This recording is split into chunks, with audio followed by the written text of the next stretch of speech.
Halo semuanya, welcome to The Grid, bareng gua Rangga. Seri M dari Samsung itu menurut gua adalah seri yang menarik. Nah, sekarang gua lagi nyobain salah satu seri M terbaru dari Samsung, yaitu adalah Samsung Galaxy M52 5G. Kira-kira apa aja sih kelebihan dan kekurangan dari Samsung Galaxy M52 5G ini? Yuk kita bahas. Tapi jangan lupa, sebelum kita lanjut bahas, subscribe ke channel The Grid, karena di channel ini kita bakal banyak ngomongin tentang gadget, desain, dan teknologi dalam kehidupan sehari-hari. Dan juga kita bakal upload video baru setiap minggunya. Oke, sekarang kita bahas Samsung Galaxy M52 5G. Samsung seri M. Apa sih yang ada di pikiran kalian ketika dengar nama Samsung seri M? Kalau gue nih, first thing in mind yang ada di kepala gue ketika dengar Samsung seri M itu adalah dijualnya cuman online only. Jadinya lo nggak bakal nemuin nih Samsung seri M ada di Samsung offline store yang ada di mall-mall. Yang kedua adalah harganya. Samsung seri M ini juga lumayan dikenal dengan harganya yang menurut gue cukup murah dalam tanda kutip kalau dilihat dari specs-nya. Yang gue rasa karena faktor online only ini jadinya harganya bisa ditekan. Dan yang ketiga adalah baterainya. Samsung seri M yang udah rilis terlebih dahulu lumayan terkenal dengan kapasitas baterainya yang besar. Mulai dari 5000 mAh sampai dengan 7000 mAh. Nah, tiga hal ini menurut gue cukup identik dengan seri M-nya Samsung.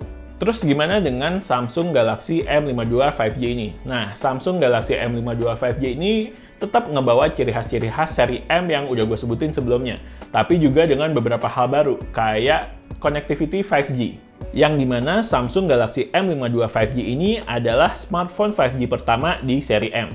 Sayangnya gue belum bisa nyoba nih 5G-nya karena di daerah gue belum support 5G. Tapi nice banget untuk bisa punya fitur 5G karena gue yakin pasti akan kepake di masa 1-2 tahun ke depan ketika jaringan 5G ini udah mulai merata. Untuk baterai dari Galaxy M52 5G ini sendiri sebenarnya nggak sebesar pendahulunya, yaitu Galaxy M51 yang besar baterainya itu sampai 7000 mAh. Tapi pemilihan baterai 5000 mAh untuk Galaxy M52 5G ini menurut gue ada kelebihannya tersendiri, yaitu adalah bodinya itu bisa tipis dan ringan, cuman 173 gram. Dan lagian juga baterai 5000 mAh itu sebenarnya juga nggak kecil-kecil banget, malah masih termasuk besar. Untuk pemakaian personal gue bisa tembus hingga 2 hari dengan pemakaian yang cukup aktif. Untuk WA, untuk sosial media, kadang masih nonton YouTube. Jadi baterai 5000 mAh ini masih cukup oke buat pemakaian sehari-hari. Di luar faktor 5G-nya, kemudian harganya, serta baterainya, begitu gue experience Samsung Galaxy M52 5G ini secara langsung, gue tuh malah suka banget sama layarnya. Layarnya ini berukuran 6,7 inch dengan resolusi Full HD+, kemudian dia pakai panel layar Super AMOLED Plus dari Samsung, lalu udah pakai refresh rate 120 Hz. Layarnya ini enak dan nyaman banget untuk dipakai. Cerah dan warnanya tuh vivid khasnya Samsung banget. Buat nonton-nonton enak. Daily usage kayak buat sosmed dan browsing-browsing pun udah nyaman banget. Tapi sayang, biarpun dari segi visual menurut gue nih udah mantap. Tapi untuk audionya agak kurang sedikit nih karena masih pakai single speaker, jadi dia belum pakai dual speaker. Dan di Samsung Galaxy M52 5G ini juga udah nggak ada audio jack 3,5 mm. Jadi pilihannya bisa pakai Bluetooth TWS atau USB-C earphone. Kemudian dari segi desain, menurut gue Galaxy M52 5G ini udah cukup oke. Bodinya slim, kemudian backdoor belakangnya itu bermotif garis, dan gue suka nih sama warnanya. Yang ini warnanya namanya light blue, tapi menurut gue sebenarnya nggak light blue banget, tapi lebih ke biru biasa aja. Dan gue suka warnanya, birunya tuh kalem. Kemudian ada alternatif warnanya itu antara putih sama hitam. Nah, tapi housing kameranya agak berbeda nih dengan seri M yang lain yang banyakan berbentuk squarish.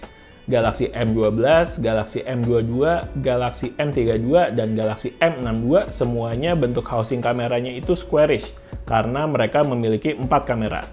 Nah, untuk Galaxy M52 5G ini sedikit berbeda karena menggunakan triple kamera. Jadi housingnya itu lebih persegi panjang, nggak squarish. Tapi gue malah lebih suka nih karena jadi lebih terlihat beda dari saudara-saudaranya sesama seri M. Lebih mirip dengan housing kamera dari seri A, yaitu seri A52 atau A52s. Nah, itu tadi dari segi desain. Gimana dengan build quality-nya? Nah, kalau dari build quality-nya, gue jujur kurang srek nih. Karena bezel samping dan bodi belakangnya itu terasa banget plastiknya, jadinya tuh kurang kokoh gitu. Backdoor-nya juga pakai finishing glossy, bikin jadi fingerprint magnet banget. Gue lebih suka approach desainnya seri A52 atau A52s yang pakai finishing matte. Kayak pas aja gitu buat seri mid-range, jadinya nggak sok-sok mewah. Oh, dan juga sayangnya di paket penjualannya itu nggak termasuk clear case. Sebenarnya sih nggak terlalu masalah, tapi bakal nice banget kalau udah include case di dalam paket pembelian. Lumayan, jadinya kan bisa kepake buat ngelindungin backdoor-nya dari fingerprint magnet. Layar udah, desain udah, sekarang kita ngomongin performanya. Dan gue cukup penasaran nih dengan Snapdragon 778G yang dipakai di Samsung Galaxy M52 ini. Karena masih dikit banget smartphone yang beredar dan garansi resmi di Indonesia yang pakai chipset ini. Setahu gue tuh baru 3, yaitu adalah Realme GT Master Edition, kemudian ada Samsung Galaxy A52s 5G, dan yang terakhir ya ini, Samsung Galaxy M52 5G. Untuk performa sih jelas udah cukup mantap, karena ini adalah salah satu chipset dengan performa tertinggi di Snapdragon seri 7. Buat gue yang cuman banyakan pakai smartphone itu buat chatting, sosmed, foto-foto atau video, nonton-nonton YouTube, Netflix, dan terkadang main game kayak COD, ini mah udah aman banget. Buat yang emang main game berat, gue rasa juga ini udah cukup aman ya. Masalah panas pun gue nggak terlalu ngerasain di Samsung Galaxy M52 5G ini. Nah, selain chipset, ada fitur lain yang cukup bisa menunjang performa, yaitu adalah RAM+. Intinya ini adalah virtual RAM untuk nambah kapasitas RAM bawaan sebesar 8GB. Nah, RAM+ ini bisa nambahin sekitar 4GB yang diambil dari kapasitas ROM. Berguna banget buat yang emang butuh performa tinggi. Tapi kalau buat gue sih, so far RAM bawaan 8GB-nya itu juga udah lebih dari cukup. Dan yang terakhir di bagian performa, gue pengen bahas One UI. Nah, di Samsung Galaxy M52 5G ini sudah menggunakan One UI 3.1 berbasis Android 11. Tampilan One UI yang simple dengan warna-warna icon yang vivid bikin One UI itu menurut gue nyaman untuk dilihat dan digunakan. Kombinasi hardware dan software di Samsung Galaxy M52 5G ini juga kayaknya bikin One UI running cukup optimal menurut gue. Berasa smooth, nggak ada lag-nya, kemudian buka aplikasi juga cepet ngeloadnya, multitasking lancar, dan lain-lain. Untuk sebuah smartphone mid-range, gue suka dengan performa keseluruhan dari Samsung Galaxy M52 5G ini. Oke, sekarang kita ke kameranya ya. Untuk kamera belakang dari Samsung Galaxy M52 5G ini menggunakan setup triple kamera, yaitu main kameranya 64MP, kemudian ada lensa ultrawide 12MP, dan lensa makro 5MP. Untuk hasilnya itu menurut gue khas Samsung mid-range banget. Tapi kita langsung aja lihat hasil foto dan video dari Samsung Galaxy M52 5G ini.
Ngetes kamera depannya Samsung Galaxy M52 5G ini dengan resolusi Full HD 60fps. Di sini ada juga pilihan buat resolusi 4K 30fps, tapi dia kalau kamera depan nggak ada super staging-nya. Gitu. Kualitasnya oke sih. Langsung lah. Oke. Kalau tadi udah pakai yang Full HD 60, ini nyobain pakai yang Ultra HD 4K 30fps. Kira-kira kayak gini kualitas kamera depannya 32MP, dari Samsung Galaxy M52 5G. Oke, thank you. Sekarang ngetes kamera belakangnya Samsung Galaxy M52 5G ini dengan resolusi Full HD 60 fps tapi nggak dipakein Super Steady. Kira-kira kayak gini. Sekarang kita cobain pakai Super Steady ya.